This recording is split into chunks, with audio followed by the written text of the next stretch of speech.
صفت کسی دوسرے میں مان لے تو یہ شرک ہے، اور شرک ناقابل معافی جرم ہے. تو اس وجہ سے اللہ پاک بیان کر رہا ہے، وہ تفصیلاً بیان کر رہا ہے کہ جو ہے نا تاکہ اس شرک سے بچو اور توحید کو مان لو. دوسرا واقعہ اسی عالم الغیب کے لیے کہ غیب جاننے والا صرف ایک اللہ ہے. دوسرا واقعہ دوسرے پیغمبر کا ذکر کر رہا ہے، لوط علیہ السلام کا. یہ اسی میں آگے بھی جا رہا ہے، لوط علیہ السلام کا واقعہ. اس میں ذکر ہے تفصیلاً، پھر بعد میں آ رہا ہے. تو بطور خلاصہ آج میں پڑھا رہا ہوں اس صورت کا خلاصہ.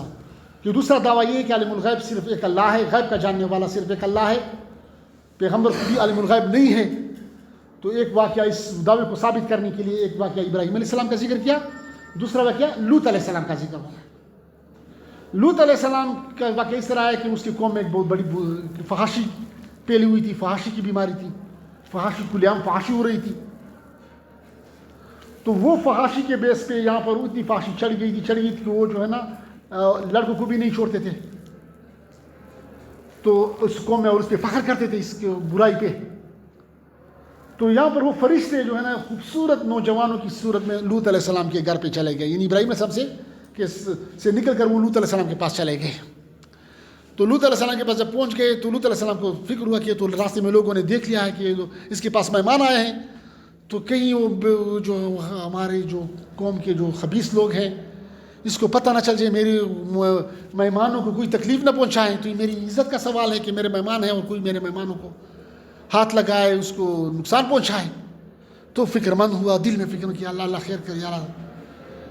تو مفہوم اس کا یہ ہے کہ پھر جب وہی ہوا جو اس کا ڈر تھا کہ اس لوگوں کو پتہ چلا کہ اس نے یہ لوگ خوبصورت باہر سے لوگ آئے ہیں، اس کے مہمان آئے ہیں. تو وہ اس کے دروازے پہ آ گیا اور اس کے ساتھ کہ یہ ہمارے پاس نکالو، یہ دو ہمارے حوالے کر دو، فلاں کرو فلاں. پھر وہ دیواروں پہ اس کے اوپر سر اوپر کر اس کے پلانگنے کی کوشش کر رہے تھے کہ اگر آپ اس کو باہر نہیں نکالتے تو ہم مطلب دیوار پلانگ کر کے آپ کے گھر میں چلے جائیں گے، بزور اس کو نکلوا لیں گے کچھ اس طرح. تو نور اس واقعے میں ذکر ہے، نور علیہ السلام پہلے اس کو سمجھا رہا ہے، منت ریکویسٹ کر رہا ہے کہ ایسا نہ کرو، ایسا نہ کرو، ظلم ہے، گناہ ہے، فلاں ہے فلاں ہے. لیکن وہ نہیں مان رہے تھے. بعد میں پھر ادھر زور بزور آ رہے تھے. پھر بھی لوط علیہ السلام کبھی ادھر بھاگ رہے، کبھی اس دروازہ بند کرنا کہ وہ داخل نہ ہو سکے. تو جب وہ اس تکلیف میں جب وہ پریشان تھا اور دروازہ کو بند کر رہا تھا کہ وہ لوگ داخل نہ ہو سکے، اور اس طرح اس کو پش کر رہا تھا کہ نہیں اپنا اندر داخل نہیں ہو سکتے. تو جب اس واپس پیچھے دیکھا تو وہ جو مہمان اسی طرح بالکل بغیر بے خوف و خطر اور بالکل ریلیکس انداز میں وہ بیٹھے تھے. تو اس پہ حیران رہے گا، جس طرح بندہ بہت زیادہ تک جاتا ہے نا اور پریشانی کے عالم میں، تھکاوٹ اور ڈر اور خوف کے عالم میں، کہ کبھی دروازہ بند کرنا، کبھی ادھر بھاگنا، کبھی ادھر ڈیفینس کے لیے. اور وہ خاموش، تو اس کی طرف متوجہ ہے کہ یار اللہ آپ اتنے خاموش مطلب ریلیکس بیٹھو، کبھی میرا ہاتھ بھی اٹھاؤ نا، مطلب ہے کہ مہمان بھی ہو تو جب مجھے تکلیف میں دیکھ رہے ہو کہ میں مطلب آپ لوگوں کا دفاع کر رہا ہوں تو اب بھی میرا ہاتھ مضبوط کرو نا، میرے ساتھ دروازے پہ زور کر لو یا کچھ اور مطلب ڈیفینس میں میری مدد کرو نا. کچھ اس انداز سے کہا کہ یار آپ بھی تو ہاتھ پہ ہاتھ دھرے بیٹھے، آپ ٹس مس نہیں ہو رہے کہ کیا ہے، چہرے پہ بھی ہو کچھ. تو یہاں پر ابھی انہوں نے کہا کہ ہمیں اس وجہ سے فکر نہیں ہے کہ ہم تو فرشتے ہیں. تب میں کہا اچھا ریئلی آپ فرشتے ہیں. تو یہاں پر اس بھی اپنے آپ میں بندہ جو کیا ہو جاتا ہے کہ اپنے آپ پہ ہنسی آ جاتی ہے کہ کاش کہ مجھے پہلے پتہ ہوتا کہ آپ فرشتے ہیں تو اتنا مجھے تکلیف کی کیا ضرورت تھی، مطلب دروازوں کو بولٹ کرنا بند کرنا کہ داخل نہ ہو فلاں ہو. مجھے اتنی تکلیف یا اتنا ڈر یا خوف یا قسمہ مجھ پہ کیوں ہوتا تھا، یعنی اتنی کڑاؤ پختوں کے تمہارا کڑاؤ میں بولے کہ بولا لگ بھگ کے بات ہے پتہ ہے. ندابل ثبوت پیش کیجیے لوط علیہ السلام عالم الغیب نو، پیغمبر عالم الغیب نو. دوتا سو پورے فرشتے جب تک فرشتوں نے اس کو خود نہیں کہا تھا کہ ہم فرشتے ہیں، اس کو خود وہ ڈیٹیکٹ نہیں کر سکتا تھا کہ انسان نہیں یہ فرشتے ہیں. یا جب اللہ نے اس کو وحی نہیں بھیجی تھی کہ آپ کے پاس فرشتے کل پہنچیں گے یا 1 گھنٹے کے بعد، تو اس تک تو چونکہ اللہ نے وحی نہیں بھیجی تھی اور ان لوگوں نے خود کہا نہیں کہ ہم فرشتے ہیں، تو وہ پہچان نہ سکا اور اتنی زیادہ تکلیف اور کر دی اس کو ڈیفینس بچانے میں. تو یہ یہ دو پیغمبروں کے واقعات اس پہ مینشن ہوئے کہ عالم الغیب صرف ایک اللہ ہے اور خبیر ذات قدرت والی طاقت والی ذات صرف ایک اللہ ہے. لوئی طاقت وال لوئی علم وال ذات عالم الغیب صرف یہ اللہ تھا. نو دو واقعات نا یہ دوسرا دعویٰ ثابت کر رہا ہے. اسی صورت میں جو تیسرا دعویٰ ہے وہ ہے توحید کی تبلیغ، توحید کو بیان کرنا، اللہ کی بات کو بیان کرنا. چلا سبیلی عشان حق ادا کول، یعنی قرآن کو بیان کرنا، قرآن و سنت کو بیان کرنا، خود بھی عمل کرنا، دوسروں کو بیان کرنا، دوسروں کو ترغیب کرنا. تو اب جب اس میں اب کمی نہیں کرنا کہ یار اگر میں یہ کہوں گا تو وہ لوگ خفا ہو جائیں گے، اگر میں اس نبی علیہ السلام سے کہی کہ آپ کے بت کچھ نہیں کر سکتے. 260 میں بت انہوں نے خانہ کعبہ میں رکھے تھے نا، کہ وہ کہتے تھے نا کہ یہ کیا ہے شفعاؤنا عند اللہ. اب اگر نبی علیہ السلام یہ کہتے کہ اگر میں اس کو کہوں کہ یہ بت کچھ نہیں کر سکتے، یہ شرک ہے، تو یہ لوگ ہم سے خفا ہو جائیں گے. نہیں، کھلے عام کہا کہ یہ شرک ہے، یہ بت کچھ نہیں کہہ سکتے. اللہ کی توحید کو میں کمی نہیں لائی. لا الہ الا اللہ، اللہ کے سوا کسی کو پکار نہیں، اللہ کے سوا کسی کی عبادت نہیں. پکارنا ہے یا اللہ مدد، صرف مدد کے لیے صرف ایک اللہ کو پکارنا. دوسرے کو، کسی فقیر کو، کسی ولی کو، کسی صحابی کو، کسی قبر والے کو پکارنا، کہ مدد کے لیے پکارنا کہ میری مدد کریں گے، میری پکار سن سکیں گے مجھے، پھر میری کام بنا لیں گے، تو یہ شرک ہے. تو اب اس کی واقعات پر کیا ذکر کیا؟ اگلا واقعہ اس میں اسی صورت میں اس دعوے کو ثابت کرنے کے لیے، یعنی مطلب کہ توحید کی تبلیغ میں کمی نہ آنے پائے. آپ قرآن پاک کی تبلیغ کو، توحید کی تبلیغ کو آپ واضح طور پر اس کا پیغام دیا کریں، اس کو بیان کیا کریں، اور اس کی بغیر کسی خوف و خطر کے. تو اس دعوے کی ثبوت کے لیے حضرت موسیٰ علیہ السلام کا واقعہ بیان کیا. یعنی 7 پیغمبروں کے واقعے ذکر ہوئے. ٹوٹل اس صورت میں 7 پیغمبروں کے واقعات ذکر ہوئے. 4 پیغمبروں کے واقعات بطور توحید کے دعوے کو ثابت کرنے کے لیے مینشن ہوئے. 4 پیغمبروں کے واقعات. پہلا پیغمبر نوح علیہ السلام کا واقعہ، دوسرا ہود علیہ السلام کا، تیسرا صالح علیہ السلام کا، چوتھا شعیب علیہ السلام کا. یہ 4 پیغمبروں کے واقعات ذکر ہوئے توحید کے دعوے کو ثابت کرنے کے لیے، کہ ہر پیغمبر کی دعوت کیا تھی؟ لا الہ الا اللہ. یا یہ جو پہلے آیت میں جو ذکر ہوا، دوسرے آیت میں جو ذکر ہوا، یہی جو ہے نا اس کا دعویٰ تھا.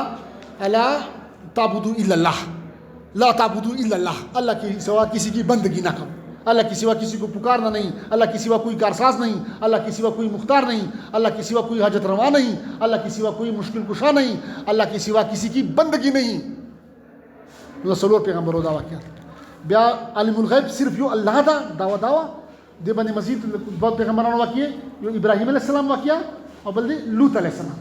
شپږ پیغمبرانو واقعی اس لیے اس دے تبلیغ دے توحید وال تبلیغ دے پارا دے واقعہ دے حضرت موسیٰ علیہ السلام وم پیغمبر واقعہ دا چې موسیٰ علیہ السلام کله توحید بیان کړه چې الله نه اله بل څوک اله نشته. فرعون یې اعلان کړه چې ته ځان ته خدایي دعوه دې کړې ده. خدای فرعون داسې دعوه نه وکړي هرگز نه چې زه ما تاسو پیدا کړي ہو. خالق دا بیان نه وکړي چې خالق زه تاسو میں نے آپ کو پیدا کیا. خالق نے سلام کبھی فرعون نے نہیں کہا تھا. قرآن اس کا ذکر کر رہا ہے. کبھی اس نے یہ نہیں کہا تھا کہ زمین آسمان یہ ستارے چاند ستارے یہ میں نے پیدا کیے ہیں. نہیں، کبھی یہ دعویٰ نہیں کیا تھا. نو دس دعویٰ کړو چې زه تاسو رب یم. رب څه معنا؟ چې زه تاسو قانون ساز یم. چې زه څه وایم چې حلال نو دا به حلالي، مطلب ڈو دا کرو دا ٹک نہ ٹک. چې زه وایم چې دا مه کوو یہ منع ہے تو جو ہے نا وہ کیا ہو پھر منع ہوگی. یعنی جس چیز کو میں کہوں حلال تو وہ حلال ہو جائے گی، مطلب وہ جائز ہے، وہ کیا کریں مجھے. سپوز اگر میں کہوں کہ زنا جائز ہے تو آپ کہیں بس ٹھیک ہے صاحب نے آرڈر دیا ہے زنا جائز ہے. اگر میں کہوں کہ زنا حرام ہے تو پھر زنا حرام. اگر میں کہوں کہ رشوت جائز ہے تو آپ لوگ رشوت لیں گے کہ صاحب نے آرڈر کیا ہے. اگر سپوز میں کہوں کہ رشوت حرام منع تو آپ کہیں بس رشوت ابھی منع ہو گیا. یعنی آسان الفاظ میں قانون ساز میں ہوں گا، میرا قانون چلے گا. میرے قانون کے سامنے دوسرا میں کوئی قانون نہیں مانتا. پتہ ہے کہ رب بھی جانتا. فرعون یہ کہا تھا میرے قانون کے مقابلے میں دوسرے قانون کو میں نہیں مانتا، میرا جو قانون ہوگا وہ سب سے اعلیٰ ہوگا. دا خبر ہے فرعون دا دعویٰ کرے وا. نو موسیٰ علیہ السلام تو نا قانون ساز سے دا رب چدا صرف یو اللہ دا، میں صرف ایک رب کی مانوں گا. قوم تے دعوت ورکڑا چې نا تاسو صرف رب خبره مانو، چې رب سے جائز بھی لیا جائز دی، چې رب سے ناجائز بھی لیا ناجائز دی. قانون ساز صرف یو اللہ دا نہ دا، اللہ کے سوا کوئی الہ نہیں. دا فرعون نہ دا الہ، دا نہ دا قانون ساز. قانون ساز صرف یو اللہ دا خبره به الله منو برابر ټاپ نه برابر الله خبره. نو چې موسی علیہ السلام واقعیا په ذکر کړه په دې باندې نو یې باندې بظاهر تکلیفونه راغله فرعون قوم ټټې مخالف شله، فرعون مخالف شله، فوجیان مخالف شله، کوم آرمي وای مخالف شله چې دا ولې داسې وایي چې د خبره به بره د الله ولا مني. نو څه وایي چې بظاهره تکلیفونه وشلل، خو اخري انجام یې ګوره، انجام یې څه شلل؟ دو غرق شل سره طاقت په ظاهري کوم دنیاوي طاقت سره علامه وي امې غرق کړل، اس کو ډبو دیا. او موسی علیہ السلام او د چې کوم قوم او د سره کوم کس د ماننے والے امې بری کړ په هغه وباسل. پورا واقعیا به ذکر کړي. نو دا په دې ذکر کوي چې ته کله د توحید دعوت چلا چې دا خبره کیا چې تاسو د قرآن خبره منو، د الله رسول صلی الله علیہ وسلم خبره منو، نو تاسو به داس نه چې تاسو خلک ڈائریکٹ لوگ آپ کو ہار پہنائیں گے کہ ویل ڈن بہت زبردست بات کہی. نہیں، جب آپ ایک بات کریں گے پہلی تو جو مشرکین ہوں گے، منافقین ہوں گے، اس کے پیٹ میں درد شروع ہو جائے گا کہ تو ہمارا بھی کاروبار بند ہو رہا ہے، ہماری جو ہے نا جو ناجائز کمائی ہے وہ بند ہونے جا رہی ہے. تو اس کے لیے پھر کیا ہوگا؟ وہ پھر آپ کی مخالفت میں اتر آئیں گے، آپ کی مخالفت کریں گے، آپ کو دم کیا دیں گے. کیونکہ قرآن میں ذکر ہے کہ جب بھی کوئی نبی قوم کو دعوت دیتا توحید کی تو اس کے جو بڑے بڑے ہوتے تھے، اس کے سرکش لوگ ہوتے، اس نبی کو کہتے کہ چپ ہو جاؤ، ایسا نہ کہو. پیغمبر کو ایسے کہا کرتے تھے. تو اس طرح آپ کے لیے بھی جو لوگ کہیں گے آج کے دور کے آپ بھی جب بنائے قرآن و سنت بیان کریں گے تو لوگ آپ بھی مطلب اس کو مخالفت کریں گے، جو مشرکین منافقین ہوں گے. لیکن آپ نے گھبرانا نہیں، آپ نے ڈرنا نہیں، آپ نے توکل اللہ پہ کرنی ہے، اللہ آپ کی حفاظت فرمائے گا. تو واقعہ موسیٰ علیہ السلام پر ذکر بطور ثبوت پیش کرا. اور سلرمہ دعویٰ چوتھا دعویٰ کہ یہ لوگ جو مخالفت کرتے ہیں نا کہ ہم نہیں مانتے، اس کے پاس کوئی دلیل نہیں ہے. اللہ فرما رہا ہے سوائے اس کے کہ یار ہم نے تو باوجود اس طرح سپوز ہم نے اپنے ابھی ہندو سے پوچھے نا کہ آپ لوگ بتوں کی پوجا کیوں کرتے ہو، وہ کہتے ہیں یار سپوز دور نہیں ہے، آپ مطلب بنیاد کے اندر جو ہندو ہے نا اسے پوچھیں کہ آپ لوگ بتوں کی کیوں پوجا کرتے ہیں نا، تو کہتے ہیں یار بس ہمیں پتہ نہیں ہے لیکن ہمارے باوجود اس طرح کیا کرتے تھے تو ہم بھی کر رہے ہیں وغیرہ. تو یہ تو کوئی دلیل نہیں ہوئی نا. ابھی اگر آپ کے باوجود سپوز غلط ہے تو پھر غلط کریں گے. یہ تو کوئی دلیل نہیں ہے، مطلب کوئی قرآنی دلیل تو نہیں ہے نا، یا کوئی عقلی دلیل تو نہیں ہے کہ جو ہے بت آپ کیا، یا تو عقل سے ثابت کرو کہ بت آپ کیا کام کر سکتا ہے. مجھے بھی عقل سائنٹیفکلی چلو مجھے شو کرا کے دے دو کہ بت آپ کے لیے کام کر رہا ہے. آپ بت کو کہیں کہ مجھے سپوز چائے پلاؤ تو فوراً چائے پلا دیتا ہے. بت کو کہیں کہ جو ہے نا سپوز سورج کو مشرق کی بجائے مغرب سے نکال کر کے دے دو تو کیا وہ مغرب سے وہ نکال کر کے دے سکتا ہے آپ کو. رات ہے تو بت کو کہو کہ وہ مجھے ابھی اس کو دن بنا دو، مجھے رات سے سپوز تو مجھے اسٹڈی کرنی ہے، مجھے لائٹ چاہیے تو یہ رات کو ہٹاؤ، سورج نکال دو ابھی جلدی سے. تو کیا وہ بت آپ کے کام کر سکتے؟ کچھ نہیں کر سکتا. تو نہ مطلب عقلی ہے نہ نقلی دلیل ہے. لیکن پھر بھی اور آپ اس کو جو قرآن بیان کر رہے ہیں اس کی عقلی دلیل بھی ہے، عقل بھی ثابت کر رہا ہے، اور نقل بھی مطلب اس کے واقعات بھی سچے واقعات آپ کو بتا رہا ہے. لیکن پھر بھی اس کو کیا کر رہے ہیں؟ مخالفت کر رہے ہیں کہ نہیں میں نہیں مانتا. تو وجہ کیا ہے؟ اس کا ضد بغض و عناد ہے. حق کے ساتھ اس کا بغض و عناد. اور یہ لوگ کیا ہے؟ قسم کے اتباع الہوا، اپنے نفس کے پجاری ہیں. وہ بس نفس کے کتے کی طرح نفس رکھتے ہیں کہ یار اگر ہم حق کو مان لیں گے تو ہم سپوز یہ چیز ہم پہ بند ہو جائے گی، شراب پینا ہم پہ بند ہو جائے گی، فلاں بند ہو جائے گی، یہ پردے کے قوانین ہم پہ لازم ہو جائیں گے، فلاں ہو جائیں گے، حرام کمانا ہم پہ بند ہو جائے گا. تو بس دعویٰ کرو کہ یار یہ لوگ آپ ہمیں یہ سختی کر رہے ہیں، نہیں ہمیں جو ہے اس کی ضرورت نہیں ہے. تو مطلب ہے کہ آپ کے آپ دائی حق کو تسلی دے رہا ہے کہ آپ کے بیان میں کوئی کمی نہیں ہے. آپ یہ نہیں کہ آپ اس کو سمجھا نہیں پا رہے ہیں، بلکہ وہ لوگ بغض اور ضد کی وجہ سے اس سے انکار کر رہے ہیں. تو اس سے آپ کیا کریں؟ مایوس نہ ہو. اس کے لیے اللہ فرما رہا ہے کہ میں نے لوگوں کے لیے، بغض والوں لوگوں کے لیے، مشرکین کفار اور منافقین کے لیے میں نے عذاب کا ایک دن مقرر کیا ہوا ہے، قیامت کا دن مقرر کیا ہوا ہے. اس وقت تک میں نے اس کو مہلت دی ہے، پھر وہ جو ہے نا اس کو سمجھ آ جائے گا. تو اس کے لیے مطلب عذاب کا دن مکمل ہے، اور اللہ اس کو جانتا ہے، اللہ اسے باخبر ہے. وہ جو بھی کرتے ہیں، جو کچھ اس کے دلوں کے اندر بھی جو وہ منصوبے بناتے ہیں، اس سے بھی اللہ باخبر ہے. تو یہ تھا اس کا خلاصہ. اللہ پاک ہمیں عمل کرنے کی توفیق عطا فرمائے. وما علینا الا البلاغ.